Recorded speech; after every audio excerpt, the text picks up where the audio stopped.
Hello, everybody! It's me, Tokkuri Yashi, your Palm friend. How is everybody doing? Today we will be looking at more of the returning characters that we have here on Princess Connect JP. Namely, today, the Overload Pecorine and Karyl and the Ceremonial Kokkoro. We should also note, though, that we have got Valentine's Day Shizuru. This is the banner that was up last year. She is getting a unique equipment too, so we will be doing a video for her separately, looking at that in a little bit more depth. Because of that unique equipment too, you would assume she would be the most valuable on this banner to get to. But what about the other three? Well, let's have a little look at them, what they do, and we can decide whether or not we would like to try to get them again. Remember, we should be getting some free pulls over the duration of these banners, so you might be lucky, hopefully you will be lucky to get some other of these characters. So first we will have a look at Pecorine Overload. Right, now here we go. She is a light attribute, another light attribute. A lot of these characters are light attributes at position 164, so she sits just in front of Makoto and behind Muimi. She's a bit of a sub-tank DPS character, so having her behind Muimi maybe is the best, but the position isn't too bad, I suppose. Here is her union based, and it's another one of these Pecorines where she's above a percentage or below, but it's actually an opponent, the boss that you're fighting. Their hit points, which is used to determine what her skill is. I will say this character is more likely to be seen in clan battle, so it's more than likely going to be a boss you're fighting. If this was against 5 characters in a PvE setting, it would get very complicated. Against the boss, maybe not as complicated. So here is a union based. Basically, if the hit points of the target are below 50%, she will deal physical damage to the nearest enemy target. The smaller number there, which will be added to the larger number 4. She does action 4 regardless. If the hit points of the target are above 50%, then she will raise the TP boost of all friendly targets, but she won't do that second instance of damage there. So, in summary, if the target's hit points are above 50%, she will TP boost. If it's below 50%, she will do more damage. And that's that. It's as simple as that when you get into it. Here, skill 1, which has a unique equipment, again is dependent on the hit points of the opponent. She will restore hit points per second to self for 12.5 seconds and restore some TP to self. But if the hit points of the highest hit point percentage enemy, if you fight a boss, there's probably only one in clan battle, if they are below 50%, she will raise the physical attack of all friendly targets, and this is for 24 seconds, and it's a decent buff of physical attack raising. If the hit points are of the targets are not below 50%, so above 50%, she will raise the physical attack and crit rate of all friendly targets. It's a smaller amount, but this is a permanent buff, 180 seconds. So again, depending on whether the hit boss that you're fighting, as I said, usually going to be in clan battle, is above or below 50%, depends, be different to what this skill actually does. Air skill 2 deals physical damage to the nearest enemy target, reduces the physical defense of targets damaged by this action. And again, if the hit points of the enemy target is below 50%, she will restore 350 TP to self. If it's above 50%, she will raise the physical attack of self.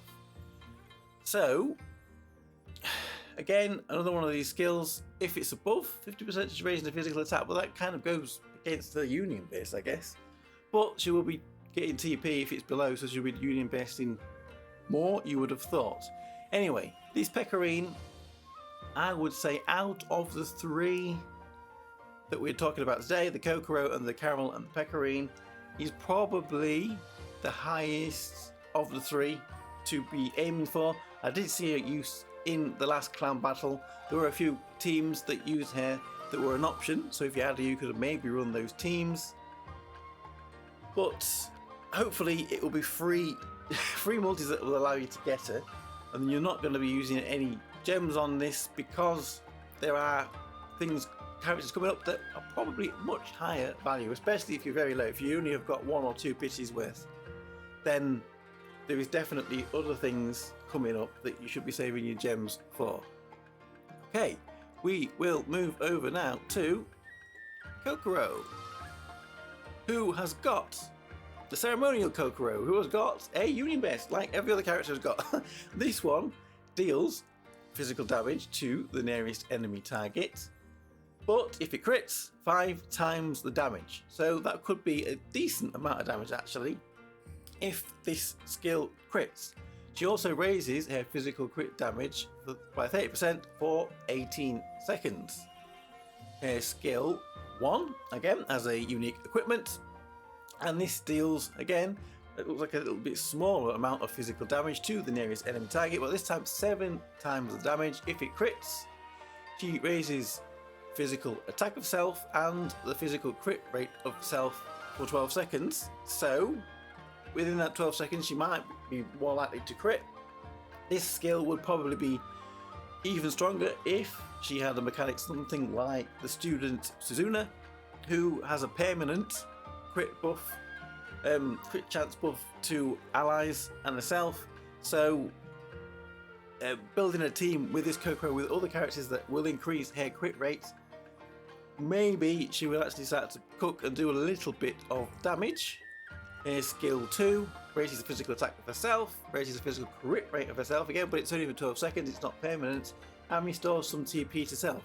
So this Kokkoro, although I've forgotten to mention, is a it's a wind attribute. I was saying they're all light. This one is a wind attribute of position 533. So she sits about the same place as Summer Kokkoro. By the looks of this here, she is basically just a DPS. I haven't really seen her used much at all. I think she had probably fallen off a little bit and would need a very tailored team for her to actually work. I've not seen her put in any clan battle comps recently, although I haven't seen that many. So I would say not that big a priority to get, unfortunately, unless you want to collect all the Kokkoros.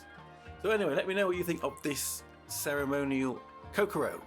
And finally, we have got Karyl. Karyl-chan, Overload Karyl. I always want to say Overlord, but maybe it is Overload. Anyway, this Karyl is a PvP unit, and we can move her over there a little bit so we can see her properly. What is she doing? What is she doing hiding over there? I don't know.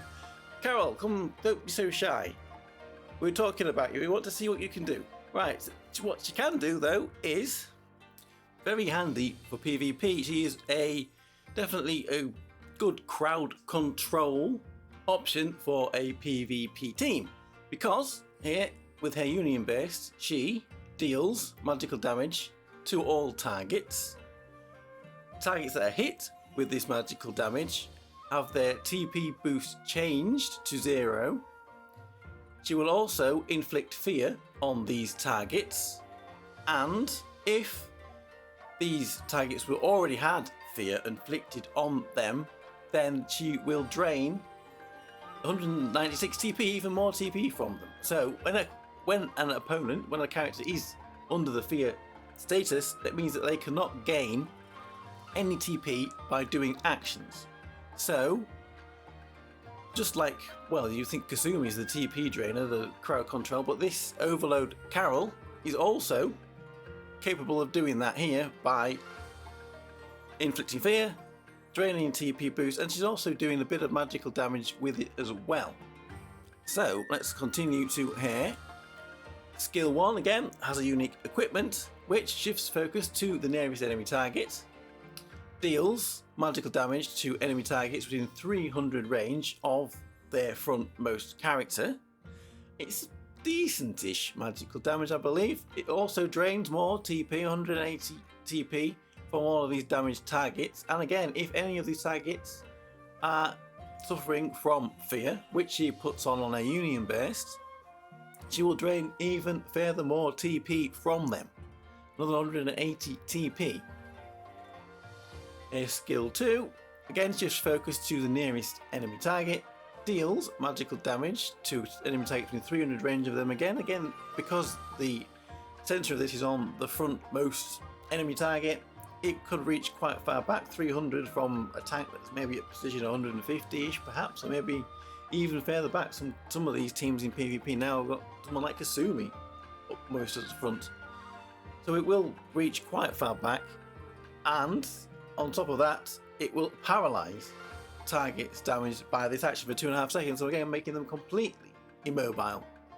So there we go, we have got Overload Karyl as a PvP unit. She does sound like she could be quite effective with crowd control here, although I have not seen her in PvP at all.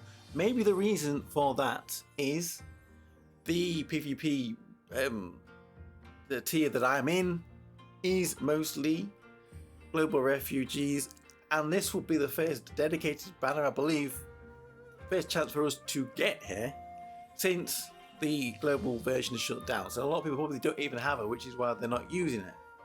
We will see after this if people guess her if they start using her in PvP.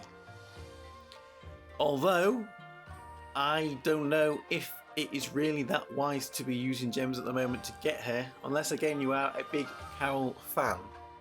Because there is a lot of other characters that are coming up that are very important to have.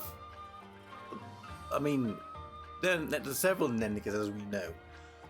In February, the Pre-Fest banner and the Summer Nennika too, just to name a couple. So, let me know what you think of this Karyl. Let me know what you think of Kokkoro. I'm sorry, Kokkoro? Who's Kokkoro? It's Pecorine and Kokkoro fusion. Let me know what you think of the Overload and the Ceremonial units that we've talked about today in this video. I would not recommend using gems to get any of them. Valentine Shizaru might be a different picture though, but we will have a look at her in a separate video. Thank you for everybody for watching. I am Tokkuri Yashi, a Palmsy friend, and I'll see you all again for another video. Bye everybody now. Bye bye bye bye. Hey.